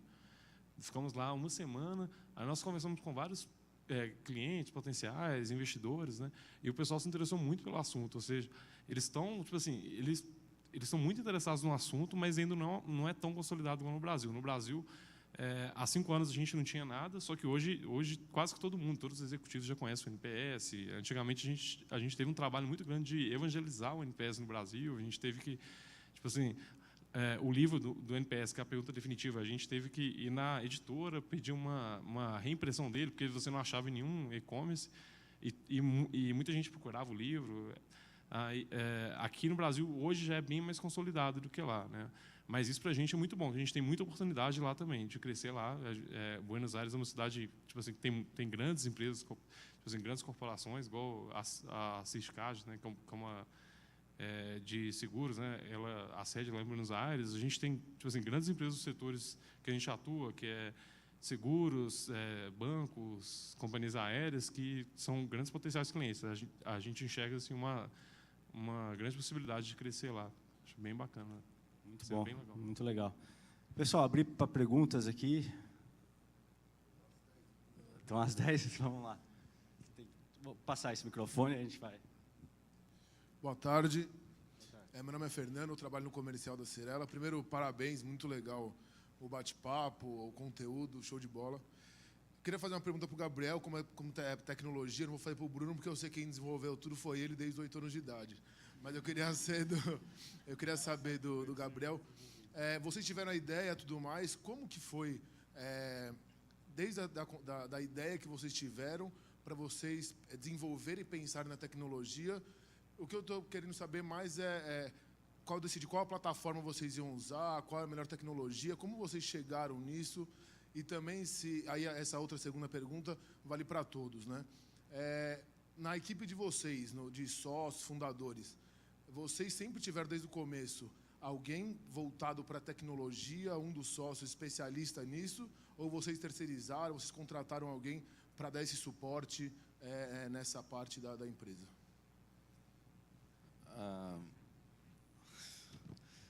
Vou ser categórico. Se não tiver no seu DNA, então... Enfim, assim, por exemplo, a gente se define como uma empresa de tecnologias, não é uma empresa do setor imobiliário. Então, acho que como você se define já diz muito sobre você. Se você quer ser uma empresa de tecnologia que vai mudar algo significativamente, vai usar essa tecnologia para escalar e tudo mais, se isso não for parte do seu DNA, principalmente desde muito cedo, meio que você vai criar uma empresa totalmente diferente. Então, acho que, para a gente, o meu sócio, no caso, é o nerd, é o mais inteligente da dupla. Então, desde 8 anos lá em Divinópolis, no interior de Minas, ele desmontava a televisão dele, fazia uma rádio pirata lá e tal. Enfim, e aí ele já tinha essa formação técnica, era empreendedor também, então ele tinha o outro lado da loucura de empreender, de tomar risco e tudo, mas ele tinha um conhecimento técnico bom. E aí, acho que até pela influência de ter nascido lá na Califórnia, em Stanford, uma universidade muito focada nisso, e outras empresas de tecnologia, a gente traz no nosso DNA, mesmo eu não tendo formação técnica, sempre trabalhei com investimento em empresas de tecnologia, etc. Então, a gente tem como uma parte importante do quinto andar de ser o que a gente fala product-driven, tech-driven. Então, a gente pensa primeiro até no produto, na tecnologia, do que no que o cliente está pedindo. Então, eu falei da pesquisa que a gente fez, mas a gente não faz muita pesquisa de mercado, a gente pensa muito, observa os clientes, observa os problemas e aí usa tecnologia para fazer. Mas, de maneira mais objetiva no que você está falando, eu acho que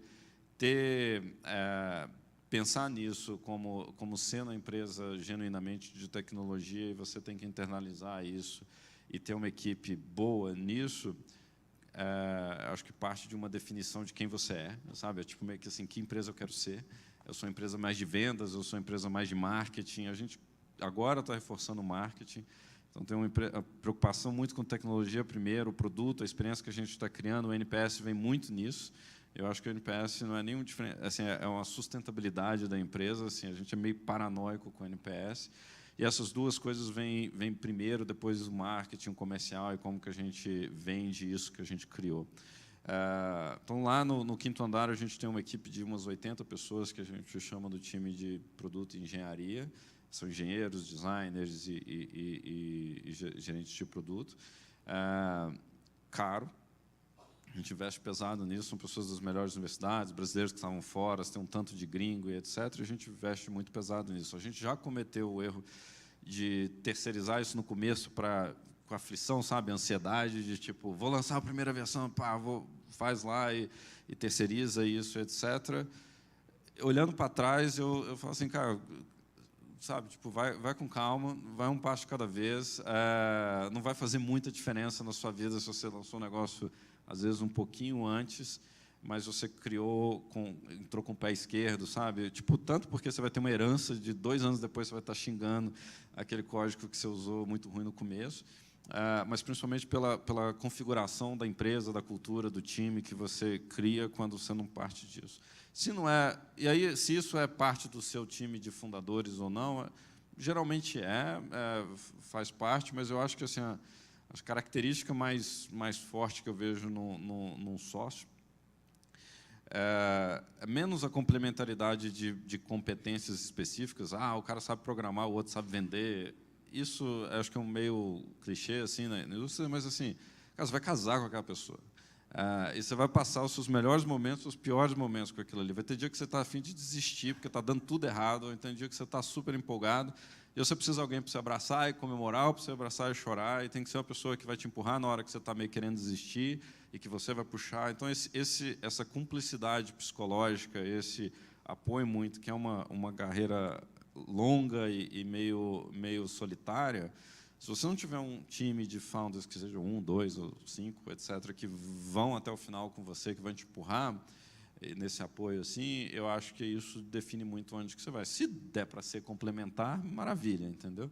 Mas as outras coisas você pode agregar, entendeu? Se você tem esse núcleo do time que não vai largar o osso nunca, e o resto da equipe vê isso nos fundadores, aí você começa a atrair talentos, aí você contrata um engenheiro foda, aí vem outros, entendeu? Ele traz outros, e aí a bola vai girando, assim.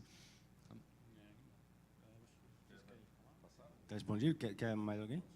Beleza. Mais alguma pergunta? Pessoal, Tatinho e Gabriel.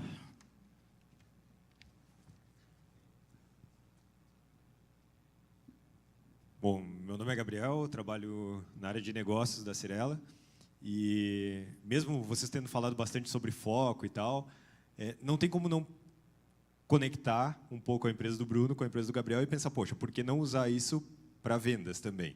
Eu sei que isso entra vira muito complexo, mas assim, a gente poderia usar o robozinho do chat para atender o cliente, a primeira triagem do cliente ser feita por isso e depois ser atendido por um corretor ou por um intermediário do quinto andar, por exemplo, que faria a venda do imóvel através de um aplicativo, em vez de a gente usar toda a interferência humana que a gente usa hoje.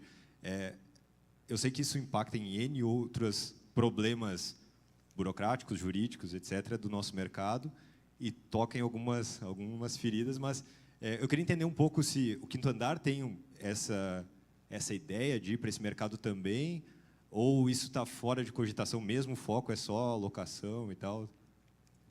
Você viu que o pessoal que é da Seller aqui já quis tacar o tripé nele, né?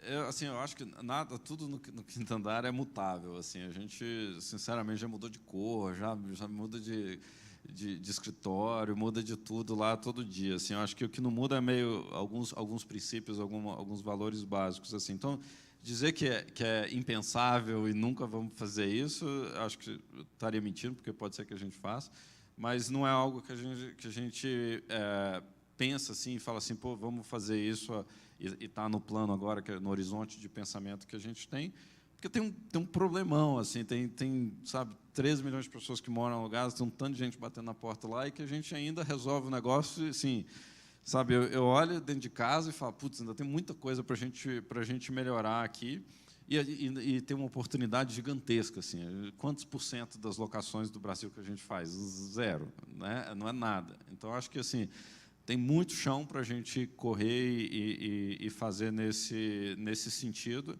e aí é só ter essa disciplina. Mas isso não quer dizer que a gente não viaje de vez em quando e não pense, não tenha uma visão ambiciosa assim. E, enfim, estamos abertos a ideias também de ver como que a gente pode colaborar. Eu já estou tendo várias ideias aqui de depois puxar eles no canto de coisas para fazer.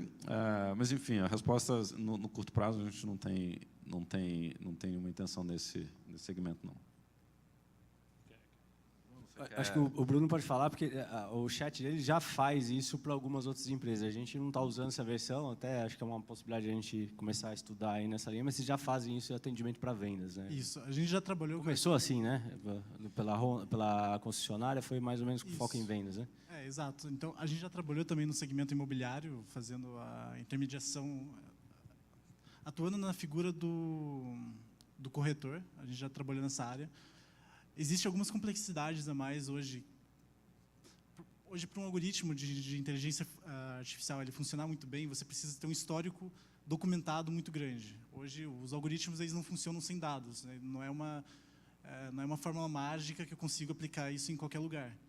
Então, e o problema do segmento imobiliário, justamente na corretagem, é justamente essa falta de documentação. Então, a maior parte dos casos assim que a gente pegou, a gente até teve um POC com a Lopes Imobiliária.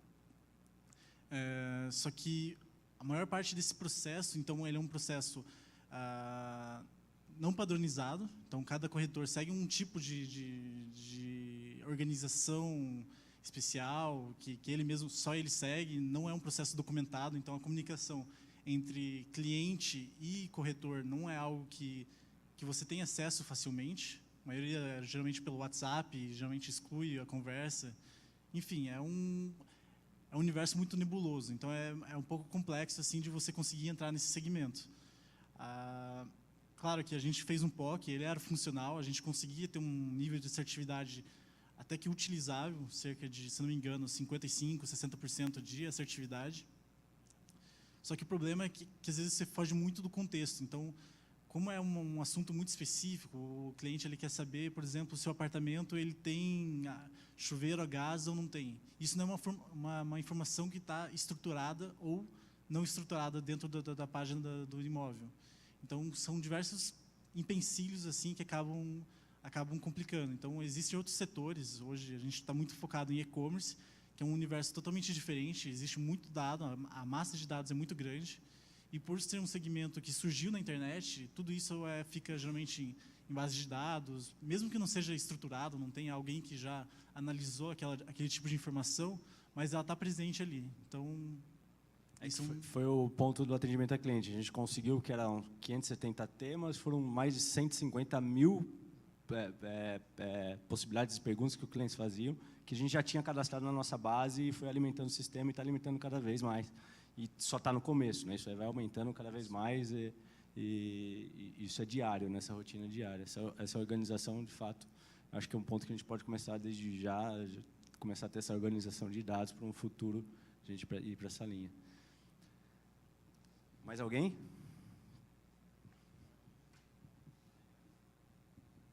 Eu acho que eu até fazer uma pergunta. Meu nome é Kina, eu sou da Comercial. Fazer uma pergunta para o Gabriel do Quinto Andar, seguindo um pouco até essa linha. O problema, muitas vezes, para criar algoritmos, para criar uma gestão por indicadores, é ter o engajamento do corretor para que a gente consiga ter esses dados. Vocês que na ponta tem um corretor que está falando com o cliente, como que vocês conseguiram esse engajamento do corretor e os principais desafios disso, e do cliente também, para o cliente entrar na plataforma, subir os documentos numa plataforma de vocês, e eventualmente um cliente que não está tão afeito à tecnologia?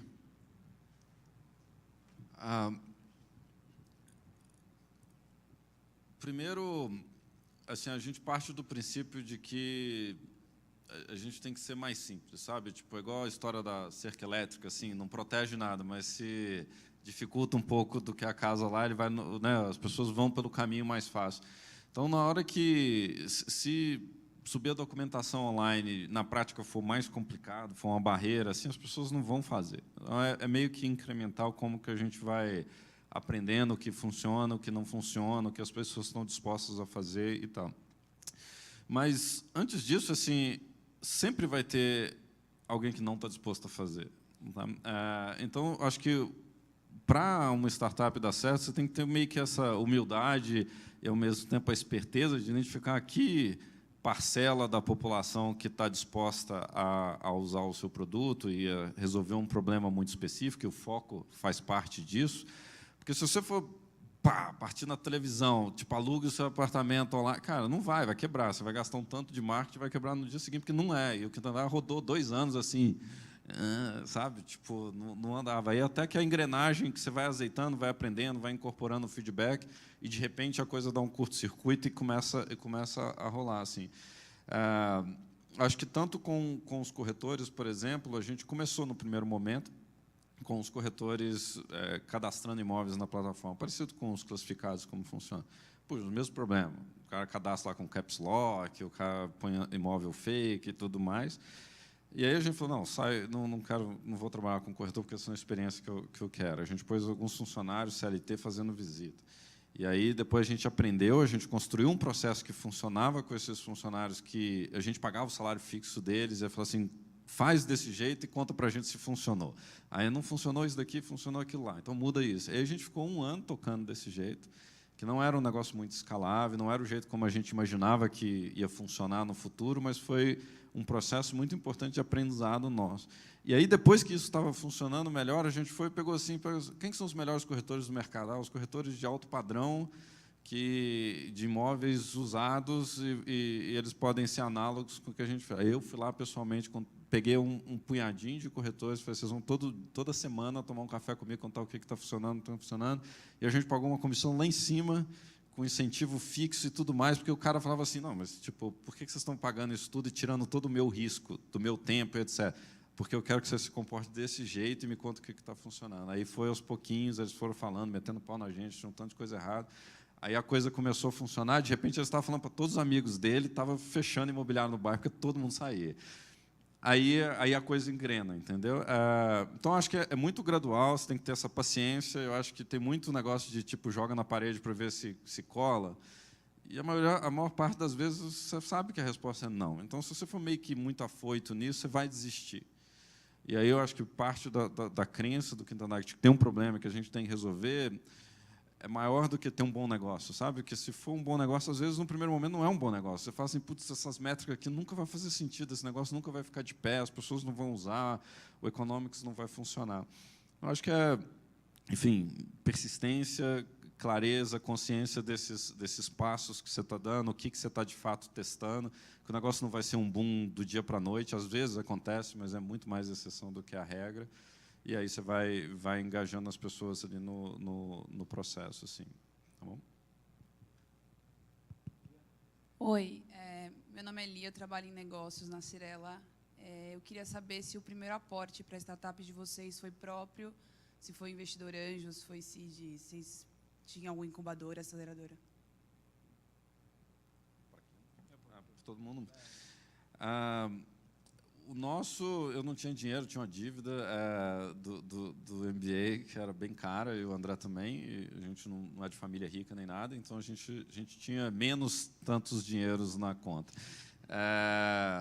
E aí eu acho que o maior investimento que a gente fez é o tempo, o custo de oportunidade. Assim, eu, por exemplo, estava trabalhando na Airbnb lá nos Estados Unidos, na hora que ela estava começando a bombar, e eu falei, não quero fazer isso, quero montar esse negócio. E aí as pessoas, por que você não está trabalhando? Porque eu quero resolver esse problema.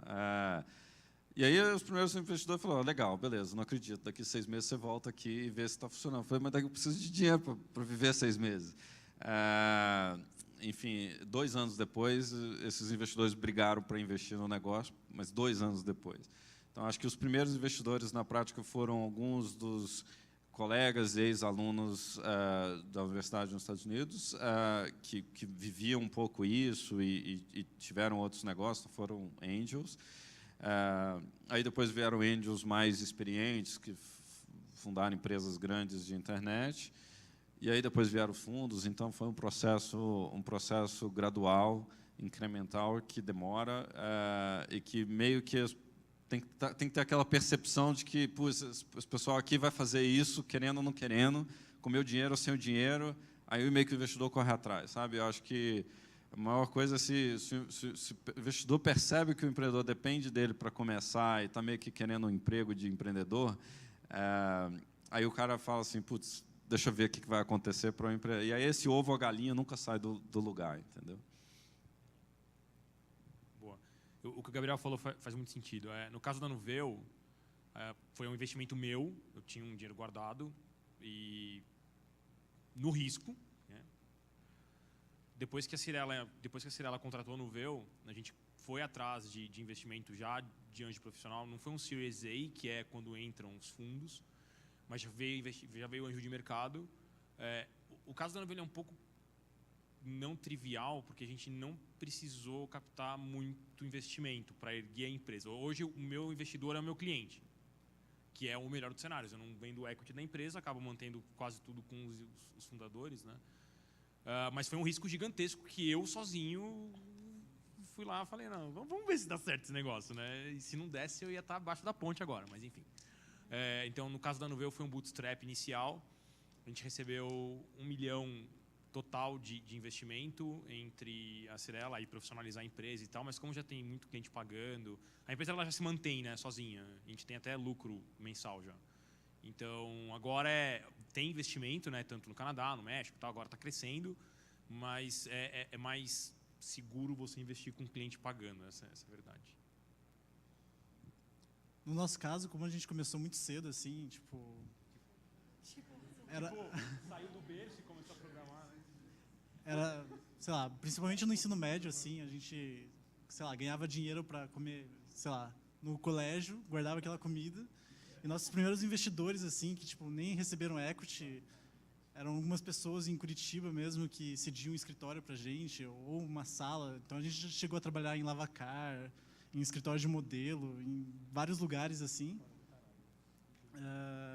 E quando precisava um pouco de dinheiro para fazer investimento na empresa mesmo, a gente ou fazia trabalho escolar, fazia freela, fazia, sei lá, arranjava dinheiro de alguma forma. Aí quando a gente começou a querer se profissionalizar um pouco, a gente estava com 17 anos, nossos pais já não bancavam o que a gente precisava, não tinha dinheiro para visitar cliente, não tinha nada disso. A gente começou realmente a se focar em conseguir um investidor. A gente elaborou toda uma estratégia de prospecção de investidor. A gente disparou e-mails automáticos para, na época, foi mais ou menos uns 800 investidores no mundo inteiro. E fazia toda a conversação, então a gente conseguiu investidores... Exato. Não, foi o início ali. A gente conseguiu alguns investidores no Havaí, nos Estados Unidos, em São Paulo também. Então, quando a gente veio para São Paulo, foi pela Aceleratec, que é uma das maiores aceleradoras da América Latina. Chegando aqui, então, a gente, como não tinha dinheiro para nada, a gente começou a usar o cartão de crédito ali nesse primeiro mês, até a gente formalizar o contrato. Nesse período, começou a aparecer diversos investidores, anjos, no caso, que realmente tinham interesse em fazer um investimento na gente. E a gente acabou optando por um desses, que conseguiria, tipo... A gente sempre buscou o smart money, que seria aquele dinheiro que não é só o dinheiro para bem capital, mas sim aquele bem que ele consiga dar conselho para a gente, abrir diversas portas, por ser um perfil muito mais empresarial e tudo mais. Então, seria uma contrapartida para a gente. Então, ele entrou como se fosse realmente um sócio, assim, mas ele tem a posição de investidor. Mas seria isso. Eu fui pai trocinado durante a faculdade, então a primeira, basicamente, ela cresceu um pouco rápido no começo e o dinheiro do cliente ia alimentando a empresa. Só para colocar em contexto aqui, acho que a sessão feita para um colega aqui da mesa, eu sou o único quarentão aqui, né? Você não tem nem perto. O Gabriel também não está nem perto. Então, eu comecei a empreender em 1999.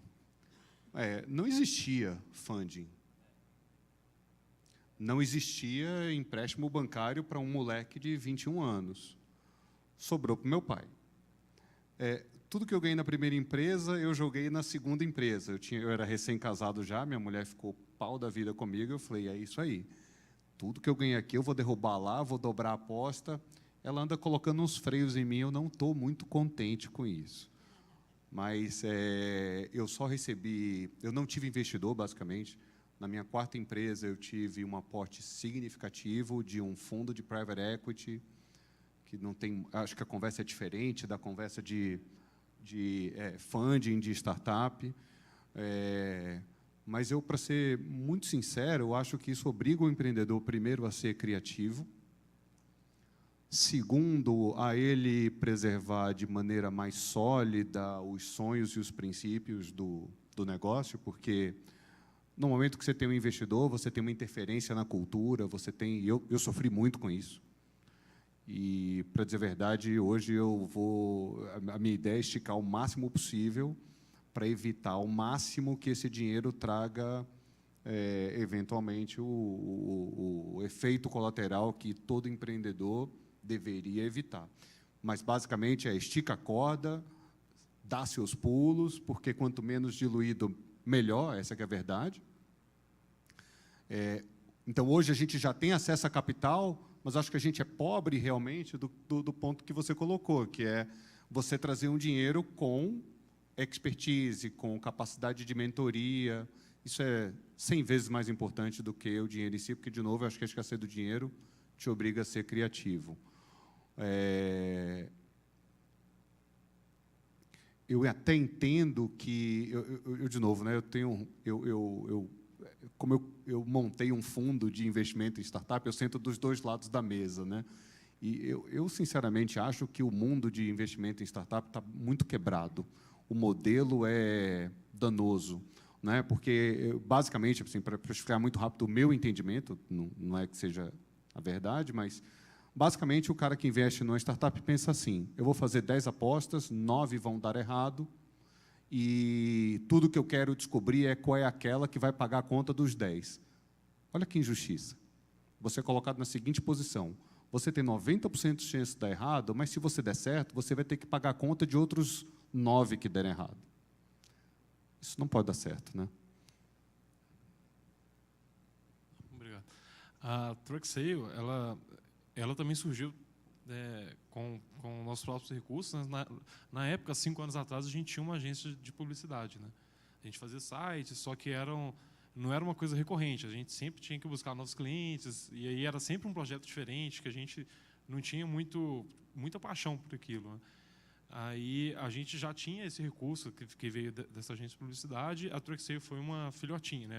A gente sempre tentava lançar novos projetos. A gente já tivemos outras 5 empresas, né? Outras 5 mini startups que surgiram dentro dessa agência. E a gente sempre buscava um produto que a gente pudesse focar, a gente pudesse sempre melhorar aquele produto, que ele fosse escalável, que a gente conseguisse crescer. E aí a TruckSale surgiu dentro dessa agência. Hoje a agência nem existe mais, a TruckSale cresceu tanto que ela absorveu totalmente, né? Ela já, tipo assim, hoje ela não existe mais, a gente fechou o CNPJ. Mas a única coisa que a gente teve de investimento, na verdade, foi um processo de aceleração. A gente participou do CID, do governo de Minas, né? Que nós participamos da primeira turma e nós recebemos 80 mil, que naquela época para a gente foi ótimo, que a gente pôde meio que sair da agência, tipo assim, deixar de ter que fazer sites, vender para pagar nossas contas. E aí, esses 80 mil, por um curto período de tempo, foi durante 6 meses, a gente conseguiu focar totalmente na TruckSale, né? A gente deixou de olhar esse outro lado, a gente vamos focar totalmente na TruckSale. E até hoje nós somos bootstrappers, né? Nós começamos faturando muito pouco, tipo 20 mil, depois a gente chegou a 150. Aí, nesses 2 últimos anos, que nós crescemos muito. Nós fechamos o ano passado em 2,5 milhões e o atual a gente deve fechar em 5 milhões. Né? Esse de 2017. Bom, minha pergunta é para o Guilherme. Eu já trabalhei com repasse, eu sei que é bem complexo, e eu queria entender, né, você falou que o sonho grande é a gente fazer o repasse em um dia. Como que os bancos estão enxergando isso? Você tem conversa com os bancos também? Eles estão abertos para isso? Também é um sonho deles? Não.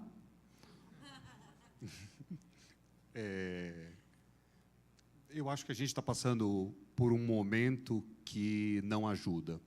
Não é? A experiência dos bancos dos últimos 3 anos no mercado imobiliário é desastrosa.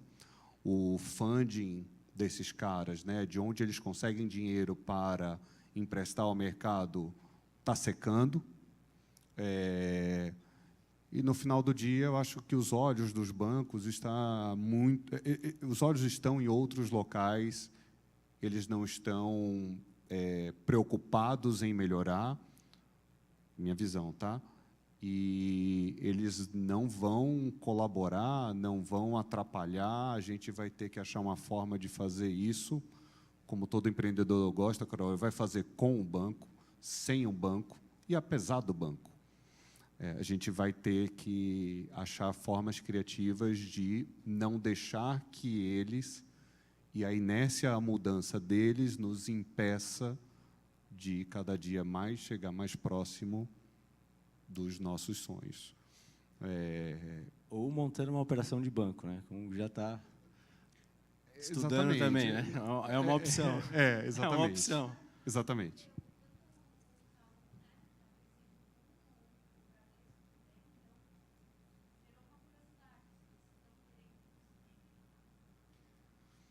eu posso estar muito enganado, mas eu não estou vendo... Você ouve até, não é? Deixa eu talvez melhorar um pouco minha resposta. Você até ouve no discurso, na prática, a história é bem diferente, né? Basta ver a história recente das promessas dos bancos de modernização, de evolução do processo. Eu acho até, de verdade, eu acho legítimo que eles não estejam com o foco no setor imobiliário, tá? Eu compreendo, eu tenho que entender.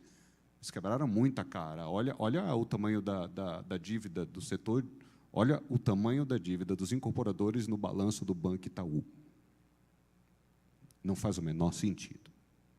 Só no Banco Itaú, ao Banco Itaú, os incorporadores devem algo como 90 bilhões de reais.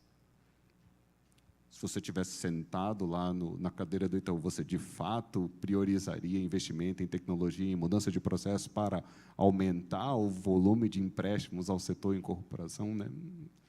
Eu não os culpo. Não os culpo, mas eu acho que a gente não pode contar com eles para melhorar nosso processo. A gente sentou com praticamente todos os bancos, é o que o Guilherme falou, no discurso todos, vamos fazer, não sei o quê, mas a gente sabe que na prática, né, as coisas não acontecem ou não acontecem na velocidade que a gente precisa e que a gente quer. São estruturas muito grandes, muito engessadas, qualquer mudança dentro do sistema de um Itaú, de um Bradesco, leva muito tempo. Mas tem formas de a gente fazer, mesmo sem depender do banco.